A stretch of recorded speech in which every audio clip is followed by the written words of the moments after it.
ঘূর্ণিঝড়ের খবর জানাতে এই মুহূর্তে কক্সবাজার সমুদ্র সৈকতের লাবণী পয়েন্ট থেকে সরাসরি যুক্ত হচ্ছেন সহকর্মী আহসান সুমন। সুমন, ঘূর্ণিঝড় মোকাবেলায় কক্সবাজারের প্রস্তুতি কেমন দেখছেন? এই মুহূর্তে আবহাওয়ার পরিস্থিতি কেমন জানাবেন?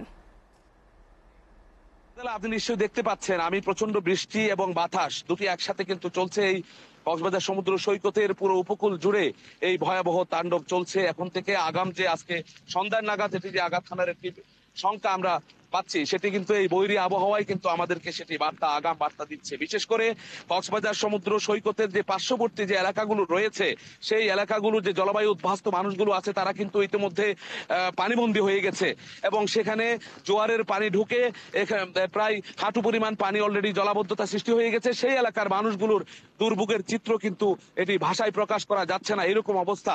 এছাড়া জেলা প্রশাসক শাহিন ইমরান আমাদেরকে জানিয়েছেন, দুর্যোগ ব্যবস্থাপনা কমিটির মিটিং থেকে তারা সিদ্ধান্ত নিয়েছেন সেখানে পর্যাপ্ত খাদ্য মজুত করা হয়েছে। পাশাপাশি 634টি সাইক্লোন শেল্টার আশ্রয় কেন্দ্র তৈরি করা হয়েছে। এছাড়া 11,000 স্বেচ্ছাসেবক তৈরি করা হয়েছে, প্রস্তুত রাখা হয়েছে এই দুর্যোগ মোকাবেলায় এবং সম্ভাব্য ক্ষতি মোকাবেলায়।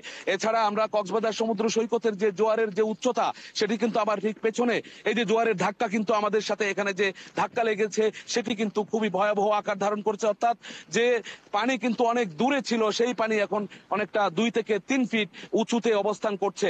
আরো বেশি জোয়ারের যখন তীব্রতা বাড়বে, তখন এর ভয়াবহতা আরো বেশি আকার ধারণ করবে বলে আবহাওয়া অফিস থেকে আমাদেরকে প্রাথমিকভাবে ধারণা দেওয়া হয়েছে। আর এই যে বৃষ্টির প্রবল বৃষ্টি, এটি কিন্তু আপনারা লক্ষ্য করছেন। সব মিলিয়ে উপকূলীয় এলাকার মানুষগুলোকে আশ্রয় কেন্দ্রে নিয়ে যাওয়ার জন্য ব্যাপকভাবে মাইকিং করা হচ্ছে। বিভিন্ন উপজেলাতে মাইকিং চলছে। রেড ক্রিসেন্ট সোসাইটি থেকে শুরু করে স্বেচ্ছাসেবক যে ফায়ার সার্ভিসের কর্মীরা আছে, তারাও কিন্তু প্রস্তুত রয়েছে। রুদেলা, কক্সবাজার সমুদ্র সৈকতের যে সুগন্ধা পয়েন্ট, লাবণী পয়েন্ট আছে, সেই পয়েন্টগুলোতে এই বৈরী আবহাওয়া উপেক্ষা করেও কিন্তু কিছু পর্যটককে আমরা দেখতে পেয়েছি।